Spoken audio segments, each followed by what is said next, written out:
Irán-Israel, segunda ronda. Se ha hablado mucho de que esa guerra podría estallar de nuevo muy pronto. Estados Unidos ha estado avanzando hacia la reimplantación de esas sanciones automáticas con despliegues militares que no dejan de aumentar en la región. Y Netanyahu está vendiendo la guerra. Está desarrollando ahora misiles balísticos intercontinentales con un alcance de 8.000 kilómetros. ¿Qué significa eso? Añade otros 3.000 kilómetros y tendrán bajo sus armas atómicas Nueva York, Washington, Boston y Miami.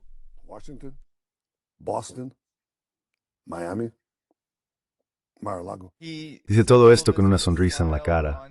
Háblanos de lo cerca que estamos de la segunda ronda, la guerra entre Israel e Irán. Creo que estamos muy cerca del próximo conflicto entre Israel e Irán. Y como dices, todos predicen que esta segunda iteración será mucho peor, mucho más prolongada y podría implicar fuerzas mucho más poderosas. Por ejemplo, Rusia podría verse obligada a entrar en el conflicto por sus propias razones geopolíticas. Podemos esperar que esta guerra dure mucho tiempo. La última vez que hubo un conflicto fue casi como una prueba. Solo duró 12 días. Pero esta vez, parece que todos los ingredientes están presentes para una guerra prolongada.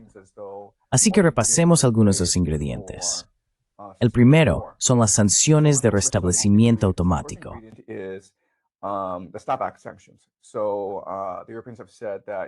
Así que los europeos han dicho, hemos hecho todo lo posible por alcanzar un compromiso con los iraníes, pero son recalcitrantes, tercos, se niegan a abandonar su programa de pruebas nucleares y, por tanto, nos vemos obligados a imponer sanciones. Los iraníes han saldado recientemente todas sus obligaciones pendientes de deuda exterior, e Irán ha sido excluido del sistema SWIFT. También hay una serie de tratados interconectados que han surgido este último mes. Por ejemplo, Arabia Saudí y Pakistán han firmado un pacto de defensa mutua. Si alguna de estas naciones es atacada, la otra está obligada a acudir en su defensa. Estados Unidos ha firmado un acuerdo con Qatar que prevé defensa. Rusia e Irán también han firmado un acuerdo, aunque no se trata de un pacto de defensa mutua.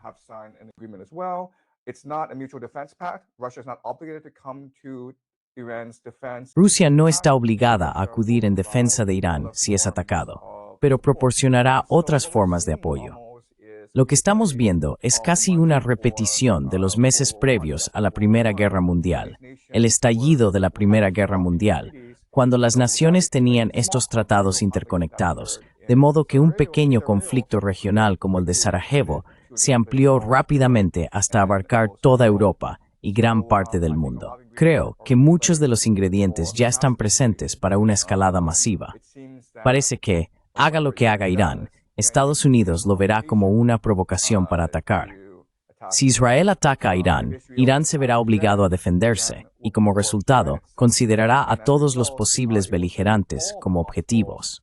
Así que Israel es un beligerante, pero también debemos recordar que Estados Unidos está apoyando a Israel al trasladar todos esos aviones cisterna a la región.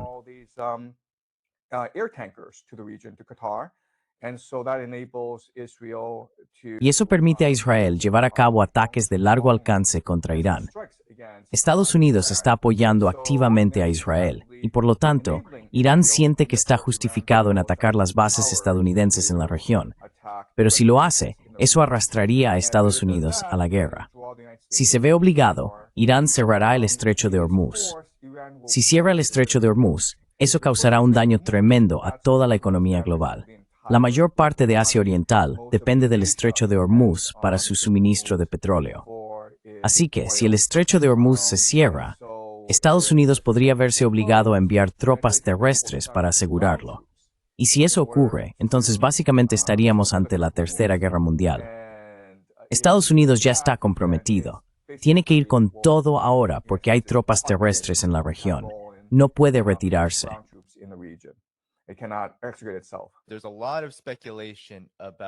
Hay mucha especulación sobre las capacidades de Irán en este momento.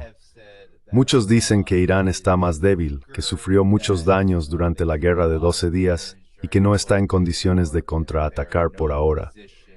Pero Irán dice algo diferente. El comandante de la Fuerza Aeroespacial del Cuerpo de la Guardia Revolucionaria Islámica ha afirmado que se han recuperado de la guerra de 12 días y están listos para responder con un nuevo ataque. Irán también ha dicho que no está claro que sean ellos quienes se vean obligados a contraatacar. De hecho, podrían atacar primero si se sienten impulsados a hacerlo.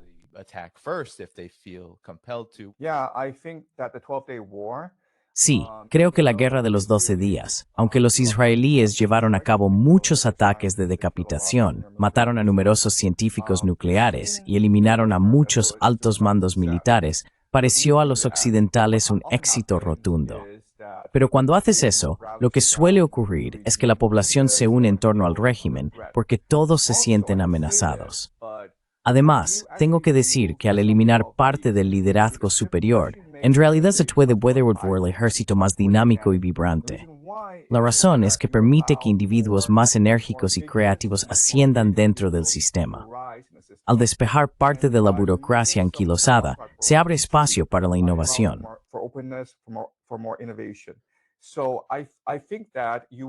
Así que creo que ahora habría un liderazgo mucho más dinámico, más creativo y enérgico en la cúpula si se produjera una segunda iteración. Pienso que la población será mucho más favorable al régimen. Muchas de esas divisiones internas que se han producido en Irán en los últimos años se irán desvaneciendo a medida que la población reconozca que se trata de una lucha existencial por la civilización persa. Estados Unidos e Israel vienen a destruir vuestra civilización. No están aquí para un cambio de régimen, ni para imponer un sistema democrático. Están aquí para hacer lo mismo que hicieron en Irak, Libia y Siria, destruir vuestra civilización. Así que creo que la gente está mucho más unida, más enérgica y más cohesionada que antes.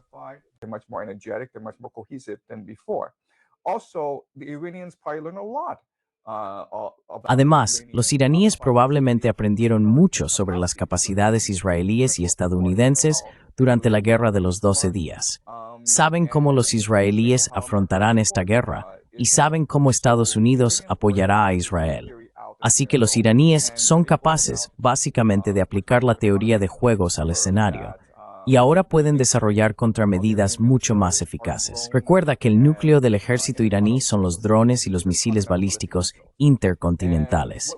Y lo que vimos en la Guerra de los 12 días es que Israel no puede defenderse de los ICBM iraníes, especialmente los hipersónicos. El llamado domo de hierro tiene muchas fugas.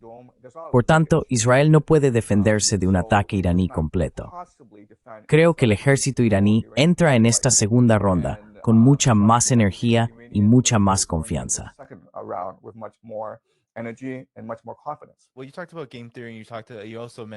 Bueno, hablaste sobre la teoría de juegos. También mencionaste antes la Tercera Guerra Mundial y que otros podrían verse arrastrados a este conflicto. La Universidad de Brown acaba de publicar que Estados Unidos ha gastado $30,000 millones en las guerras de Asia Occidental y Oriente Medio en nombre de Israel desde el 7 de octubre de 2023. ¿Ves esta región? ¿Ves a Irán siendo el objetivo como el catalizador de la Tercera Guerra Mundial? ¿Y cómo sería eso?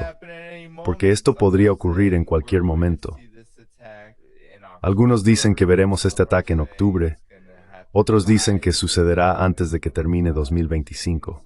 Parece que hay suficiente desesperación aquí por parte de Occidente, por parte de Estados Unidos, por parte de Israel, como para que esto tenga cierto respaldo.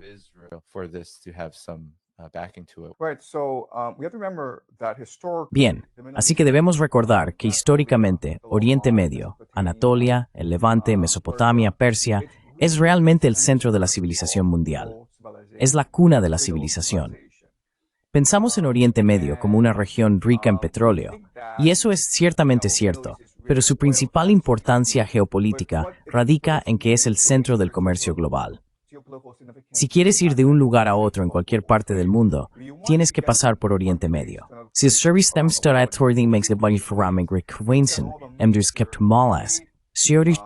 en torno a Oriente Medio.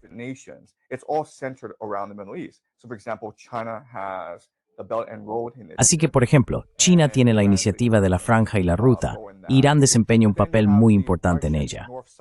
Luego está el corredor norte-sur ruso, que también pasa por Irán. Los europeos tienen lo que a veces se llama el IMEC, el corredor India-Oriente Medio-Europa. Como puedes ver, en Eurasia, especialmente en Eurasia, Irán está en el centro del mundo. Quien controla Irán, controla todo el continente euroasiático. Y como mencioné, el estrecho de Hormuz es un punto de estrangulamiento extremadamente estratégico, porque gran parte del petróleo mundial pasa por ese paso muy estrecho controlado por Irán.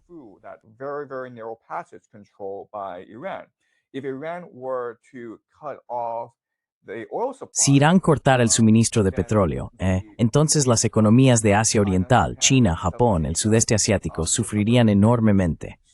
Así que no veo como si surge un conflicto en Oriente Medio entre Israel, Estados Unidos e Irán, no acabaría por envolver al mundo entero.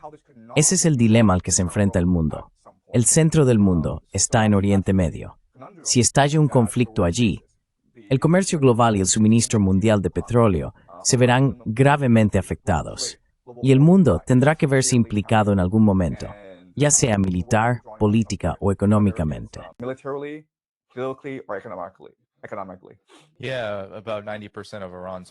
Sí, alrededor del 90% del petróleo de Irán va a China para ayudar a desarrollar las mismas rutas comerciales de la iniciativa de la Franja y la Ruta que acabas de mencionar.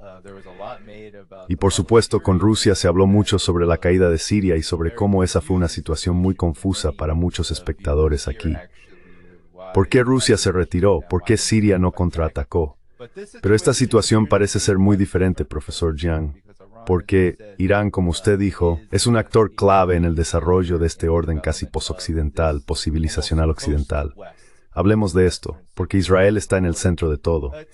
Es decir, Israel está creando todo este caos. ¿Qué papel desempeña Israel en esta desestabilización? ¿Y por qué Israel tiene carta blanca para hacer todo esto, incluido provocar una guerra que podría conducir a una situación del tipo de la opción Sansón, como una con Irán?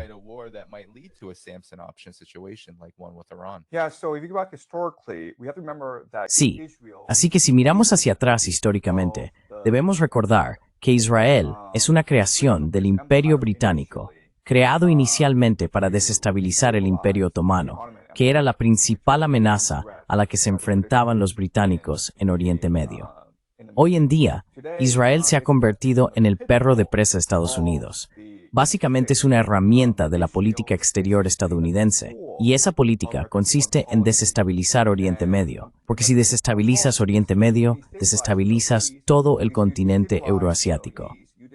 Estoy seguro de que sus espectadores entienden algo llamado la tesis de Mackinder. Su argumento es que Gran Bretaña es ante todo una potencia naval, no es una potencia terrestre.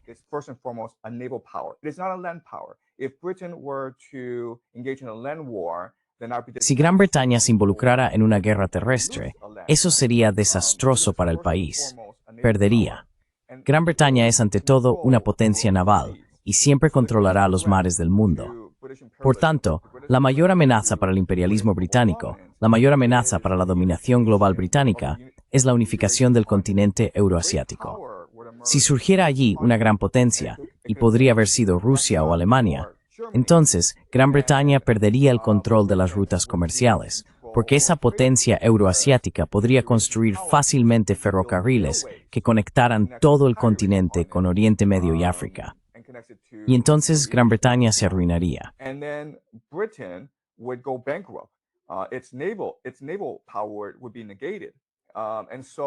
Su poder naval quedaría anulado, y por ello, la política exterior británica se centra ante todo en fomentar el descontento y el conflicto en la región continental. Se puede argumentar, y muchos lo han hecho, que Gran Bretaña es responsable de muchos de los conflictos mundiales ocurridos en los últimos 100 años, incluida la Primera Guerra Mundial. La razón es que Gran Bretaña no puede permitirse que surja una gran potencia en Eurasia. Ahora bien, Gran Bretaña ya no es la gran Pax Británica. Vivimos en la Pax Americana. Y en la Pax Americana, su política exterior sigue una lógica muy similar a la de la Pax Británica. Asegurarse de que no surja ninguna potencia continental euroasiática. Eurasian continental power emerges. Now, there's a great threat on the horizon. It's called BRICS. Ahora hay una gran amenaza en el horizonte. Se llama BRICS. Así que es totalmente posible que si se deja a estos países tranquilos, Rusia, India y China se unan y formen una red comercial que unifique el continente euroasiático. Y si eso ocurriera, Estados Unidos perdería el acceso a Eurasia, perdería el acceso a Oriente Medio, y dado que ahora Estados Unidos tiene una deuda de 37 billones de dólares, quebraría de inmediato. Lo que está ocurriendo en Oriente Medio es una crisis existencial para Estados Unidos. Necesita colar Oriente Medio para evitar que surja esta coalición BRICS.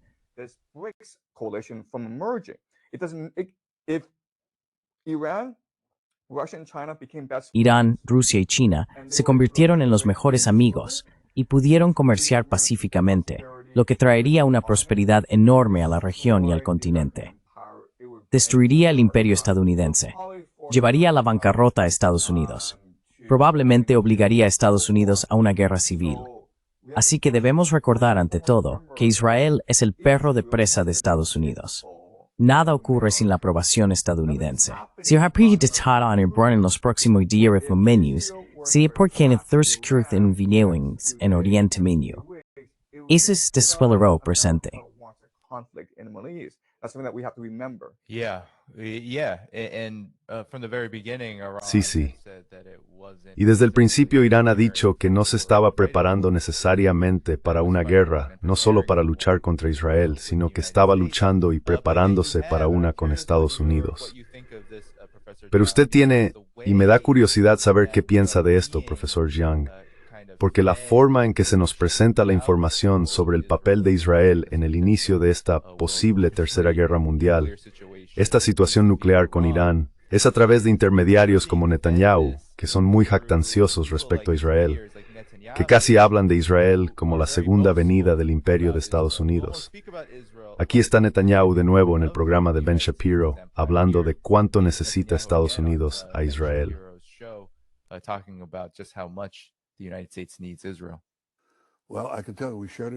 Bueno, puedo decirte que lo compartimos con Estados Unidos, pero no puedo compartirlo contigo, ¿de acuerdo?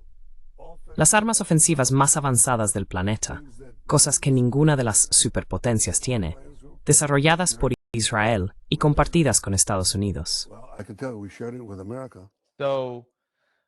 Entonces, profesor Jiang, básicamente está diciendo que la narrativa que se presenta es que Israel, de hecho, tiene el control debido a cuánto lo necesita realmente Estados Unidos para alcanzar esos objetivos de los que usted hablaba.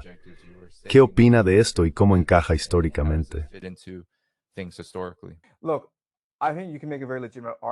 Sí, mira, creo que se puede argumentar de manera muy legítima que Israel tiene mucho control sobre el aparato político estadounidense. Ya sabes, el AIPAC es el segundo grupo de presión más poderoso de Estados Unidos. Solo la AARP, la Asociación de Jubilados, es más poderosa que el AIPAC. También recordemos que hay millones, decenas de millones de jubilados en Estados Unidos, y el AIPAC es una organización muy pequeña. No hay tantos judíos estadounidenses. Y sin embargo, al mismo tiempo, el AIPAC tiene acceso directo a la Casa Blanca. No importa quién esté en la Casa Blanca, el AIPAC es capaz de ejercer una influencia tremenda. Da la impresión de que los medios de comunicación y el sector financiero están controlados por intereses sionistas. Así que sí, se puede argumentar de manera muy legítima que Israel controla el aparato político estadounidense.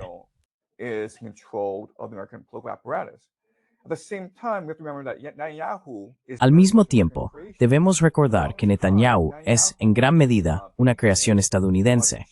Durante mucho tiempo, el mecenas de Netanyahu fue Sheldon Adelson, que era judío, pero también estadounidense. Fue Adelson quien financió la carrera política de Netanyahu en Israel. La gente no siempre se da cuenta de esto, pero Netanyahu no habla con los medios israelíes, habla con los medios estadounidenses. Se niega a hablar con medios locales israelíes. Si eres un periodista israelí, realmente no puedes concertar una entrevista con él.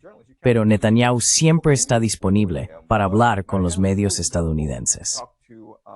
Y recordemos que Netanyahu creció y pasó sus años de adolescencia formativos en Estados Unidos. Se podría argumentar legítimamente que Netanyahu es un activo estadounidense, que muy bien podría ser un agente de inteligencia estadounidense. that he could very much be an American intelligence officer. I'm not saying he is, but I'm saying that if you were to make No estoy diciendo que lo sea, pero digo que si hicieras esa suposición y encontraras pruebas que respaldaran esa afirmación, podrías encontrar muchas pruebas. Así que creo que cuando Netanyahu sale y dice que ya sabes, nosotros, Israel, controlamos a Estados Unidos, la razón principal es que estos imperios no quieren ser vistos como matones. Si retrocedes a la época del Imperio Romano, el Imperio Romano inició todas esas guerras por el mundo. Básicamente, arrasaron Cartago sin una razón particular.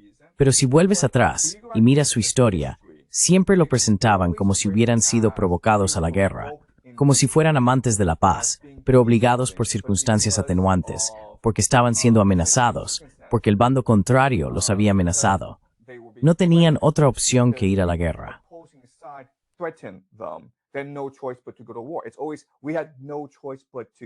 Siempre es lo mismo. No tuvimos otra opción que ir a la guerra. Si miras la historia de Estados Unidos, los estadounidenses creen lo mismo. Cada una de las guerras que ocurrieron en el extranjero, ya sea la guerra hispano-estadounidense, la Primera Guerra Mundial o la Segunda Guerra Mundial, siempre fueron engañados o forzados o manipulados para entrar en guerra. Así que creo que esa es simplemente la manera en que los estadounidenses, el pueblo, los poderes fácticos en Estados Unidos, prefieren presentar las cosas. América es amante de la paz. Es un imperio amante de la paz. Ni siquiera es un imperio, es una república, no un imperio. Y por eso, cuando va a la guerra, es porque alguien los engañó para que fueran a la guerra. Si Estados Unidos fuera a la guerra contra Irán esta vez, no sería porque tenga intereses liberales que deban ser protegidos.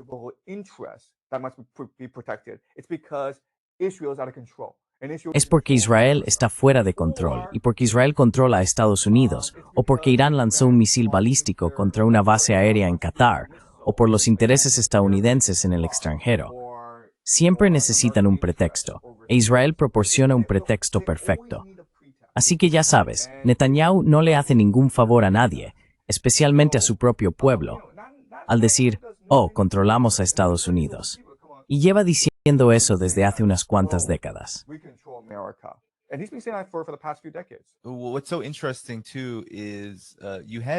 Lo interesante también es que Israel atacó a Qatar e intentó decapitar a los negociadores de Hamas antes de que el llamado plan de paz de Trump se pusiera sobre la mesa. Luego, Trump ofreció a Qatar garantías de seguridad similares a las de la OTAN, lo que prácticamente crea una situación en la que Estados Unidos ahora tiene un modelo, una doctrina, para defender, mediante la guerra, a todos esos países que rodean a Irán y que albergan bases militares estadounidenses. Irán ha sido muy claro en que esas bases son vulnerables si Estados Unidos entra en guerra, y considera que una guerra de Israel contra Irán sería una guerra impulsada por Estados Unidos. Entonces, ¿qué opinas de esto? ¿Cómo lo ves?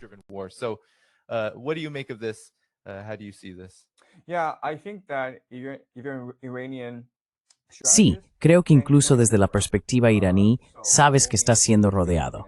Así que no solo existe este tratado entre Estados Unidos y Qatar, sino también el que hay entre Pakistán y Arabia Saudí. Hay que recordar que Arabia Saudí e Irán son grandes rivales geopolíticos. Han sido rivales desde la revolución de 1979. Siguen ramas diferentes del Islam. Ya sabes, Irán es chií y Arabia Saudí es suní. Ambos luchan por la supremacía en el mundo islámico. Y también en petróleo. Y también en la ayuda de strength.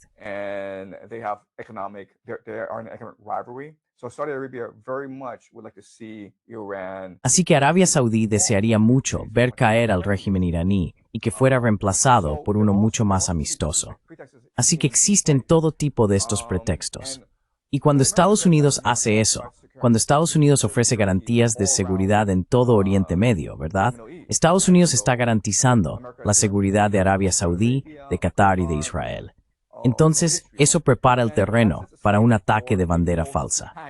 Incluso si Irán mostrara una enorme contención, y ha estado mostrando una gran contención en los últimos años, si ocurriera un ataque de bandera falsa en Qatar, Arabia Saudí o Israel, entonces Estados Unidos se vería obligado a atacar a Irán en respuesta.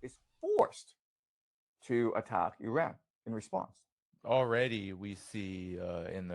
Ya estamos viendo en la región del Kurdistán, en esa parte de la frontera de Irán con Pakistán, creo que es ahí, que fuerzas militares iraníes han sido asesinadas. Y eso ha ocurrido en las horas y días en que estamos hablando aquí. Así que así es como empezó todo, ¿verdad, profesor Yang?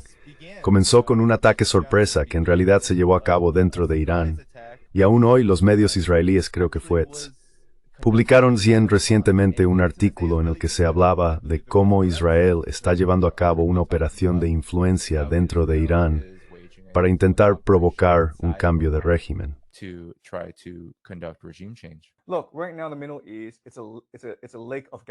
Mira, ahora mismo en Oriente Medio es un lago de gasolina. Solo hace falta una pequeña chispa para incendiar toda la región. Las alianzas ya están trazadas. Todos están preparados para la guerra. Todos esperan a que se encienda la mecha. Y creo que va a suceder muy, muy pronto. Ahora bien, en cuanto a cuándo ocurrirá, lo interesante que debemos recordar es que para los israelíes y para los estadounidenses, esto no es solo una rivalidad geopolítica. También es una guerra escatológica. Lo que quiero decir con esto, y es muy importante que tus espectadores lo comprendan, es que existen elementos religiosos extremistas, tanto en el ejército israelí como en el aparato de seguridad nacional estadounidense, que ven una guerra en Oriente Medio, una tercera guerra mundial, como el cumplimiento de una profecía bíblica, el fin del mundo, para poder renovarlo.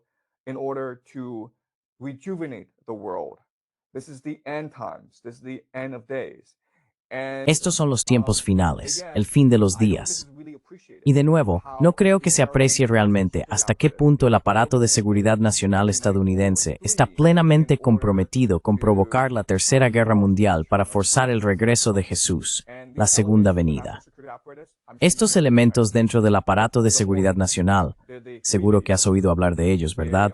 Son los mormones, los masones, los jesuitas y esos judíos religiosos extremistas. Así que, hay distintas sociedades secretas incrustadas en el aparato de seguridad nacional, todas siguiendo un cierto guión que les exige iniciar everything en Oriente Medio. Forward.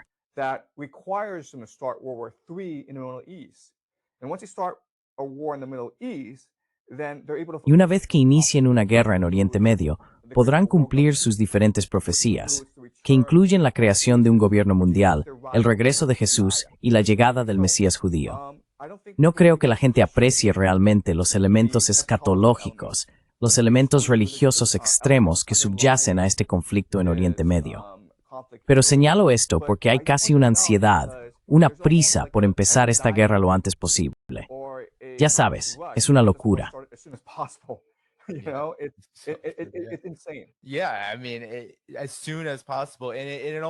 Sí, quiero decir lo antes posible.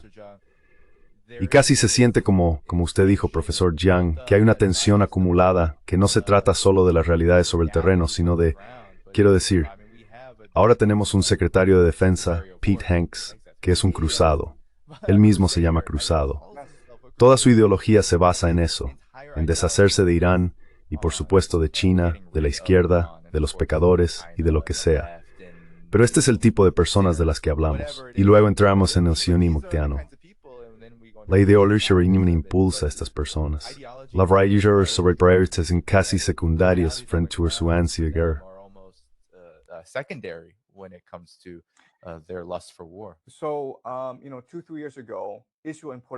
Así que, hace 2 o 3 años, Israel importó 5 novillas rojas de Texas.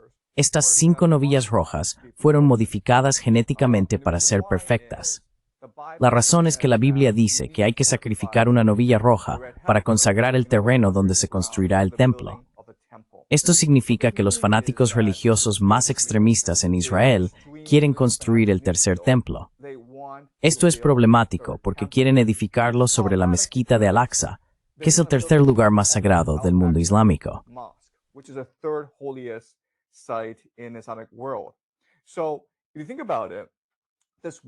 Así que, si lo piensas bien, esta guerra entre Israel e Irán, si llegara a producirse, proporcionaría el pretexto perfecto para destruir la mezquita de Al-Aqsa.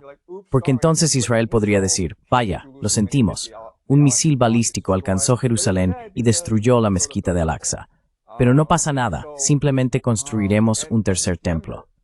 Y recuerda, si eso llegara a suceder, si la mezquita de Al-Aqsa fuera destruida, entonces 1.000 millones de musulmanes en todo el mundo se sentirían religiosamente obligados a buscar algún tipo de venganza. Sería una catástrofe inimaginable en este momento. Cataclysm that is unimaginable right now.